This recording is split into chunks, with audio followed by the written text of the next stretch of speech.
புலி பசித்தா கூட புல்ல சாப்பிடாது. సింహము ఆకలితో చచ్చైనా చచ్చిపోద్దు గాని గడ్డి తిందంట.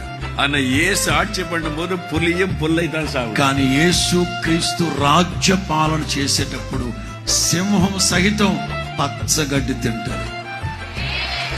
எல்லாம் வெஜிடேரியனா மாறிடும். అంతా వెజిటేరియన్ గా శాకాహారంగా మారిపోతుంది. హల్లెలూయా, హల్లెలూయా. சிறு குழந்தைகள் பாம்பு பொத்துகளை கைவிட்டு விளையாடும். చిన్న చిన్న పిల్లలు పాముని చేత పట్టుకుని ఆడుకుంటారు. பாம்புகள் தீண்டாது, పాము ఏ హాని చేయదు, பாம்புக்கு விஷம் இருக்காது, పాముకి విషం ఉండదు, தீங்கு செய்வார் யாருமே இருக்க மாட்டாங்க. కీడు చేసేవాళ్ళు హాని చేసేవాళ్ళు ఎవరు ఉండరు. அதான் இயேசுவின் ஆட்சிக்காலம். అదే యేసు క్రీస్తు రాజ్య పాలన అట్లుంటది. హల్లెలూయా, చెప్పు గట్టిగా హల్లెలూయా.